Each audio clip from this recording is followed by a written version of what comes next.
Donc politiquement parlant, le personnel, selon vous, doit être libre politiquement? Évidemment.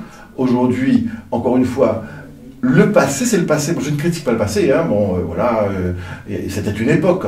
Encore une fois, pas d'internet, pas de télévision, et puis c'était des mœurs comme ça qui étaient acceptées par tout le monde.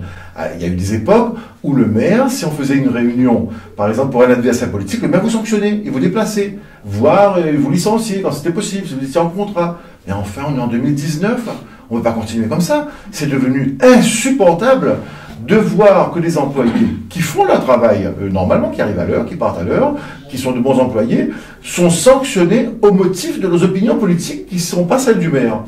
C'est plus possible. On ne peut pas continuer comme ça. Je veux dire, on est en 2019, c'est honteux de continuer à fonctionner comme ça. Je veux dire, nos petits-enfants, un jour, ils auront honte de nous en disant, enfin, vous étiez en 2019, vous en étiez encore à accepter que quelqu'un soit sanctionné dans son travail pour délit d'opinion politique. Je veux dire, c'est fou, on se dit dans quel monde on vit. Et donc, bien sûr, aujourd'hui, on doit tout faire, tout mettre en place pour que le personnel communal ne soit plus un personnel politique. Pour que le personnel communal ait ses opinions à 4 heures quand il rentre chez lui, il fait ce qu'il veut. C'est un citoyen libre avec des opinions qui lui appartiennent et ça ne regarde personne. Et en tout cas, il ne devrait pas être l'objet de sanctions.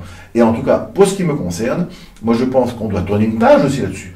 Le passé, c'est le passé. Il ne s'agit pas de revenir sur le passé. Ça veut dire maintenant, construisons l'avenir dans la modernité, dans le monde tel qu'il est aujourd'hui, pas dans le monde tel qu'il était hier.